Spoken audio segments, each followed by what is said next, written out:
Bonjour et bienvenue sur le Bloc Smash. Ici Vincent Larrivée, entraîneur-chef et conseiller technique du volley volleyball de plage et également préparateur physique de longue date. Alors, j'espère que vous avez apprécié les dernières 2 semaines avec le petit training de connexion musculaire que je vous ai proposé. Je vous rappelle que c'est des exercices qui sont, à mon avis, extrêmement importants à faire de façon régulière et à incorporer soit à vos entraînements ou à vos échauffements pour différentes raisons.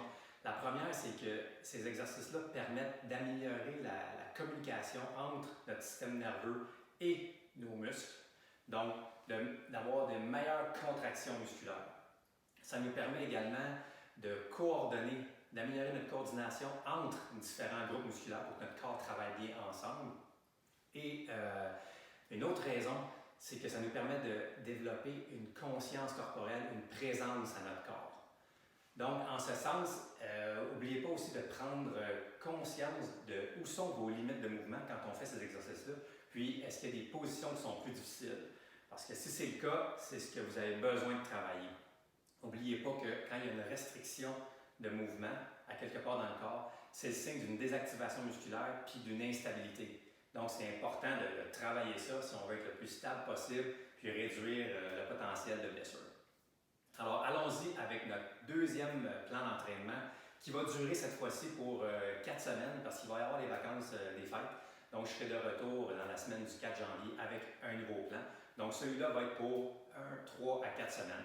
Alors, allons-y avec la démonstration de chacun des exercices. Pour notre premier exercice, on va lier les mouvements du bassin avec notre respiration. Donc, on va inspirer en rentrant le nombril et notre bassin va basculer vers l'avant. Donc, on va créer un creux lombaire naturellement. Et on expire en rentrant le nombril plus profondément et on bascule le bassin vers l'arrière. Donc, on crée un plaquement lombaire. Donc, notre bas de dos est plaqué au sol. Inspire, bascule vers l'avant. Expire, bascule vers l'arrière.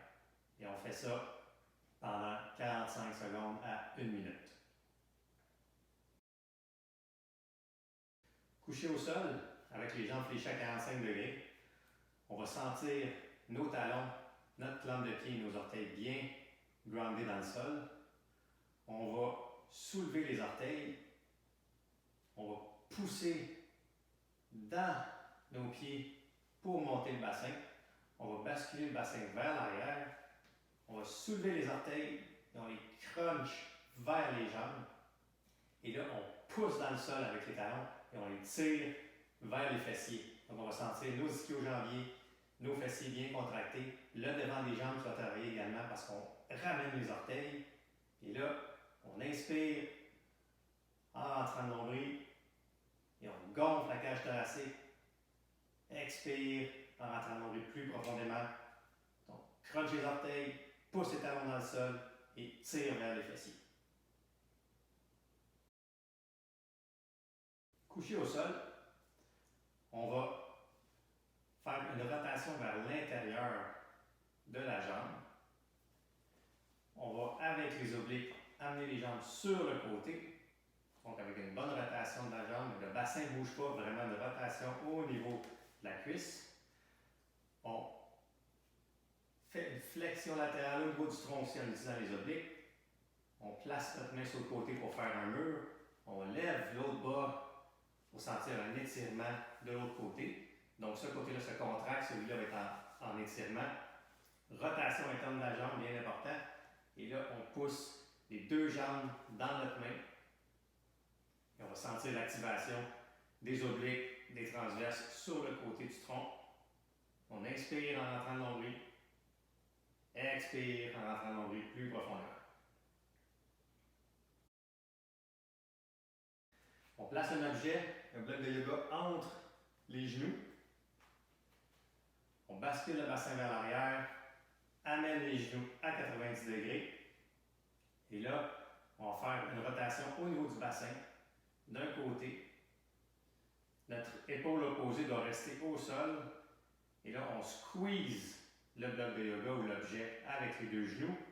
Et là, on va sentir l'intérieur de notre jambe, de mon côté gauche présentement qui travaille, avec les obliques de l'autre côté. Et là, on inspire en rentrant le nombril. Expire en rentrant le nombril plus profondément pour bien connecter le tronc avec ce mouvement de rotation au niveau du bassin. Couché au sol, on fléchit légèrement les deux jambes pour avoir un petit angle au niveau des genoux. On prend un objet, un bloc de yoga, et on place l'objet au niveau de la cuisse, près du genou. On déplie une jambe, on bascule le bassin vers l'arrière, donc on plaque le dos, et on lève la jambe pour qu'elle soit en pleine extension. Donc la hauteur n'est pas si importante, mais l'important c'est que ce soit en pleine extension. On place l'objet au niveau du genou, et là, on pousse. On déplie la jambe complètement et on pousse avec notre cuisse dans l'objet, dans le bloc de yoga. Donc, on veut vraiment sentir la contraction au niveau des quadriceps, au niveau du genou. Et là, on inspire en rentrant le nombril.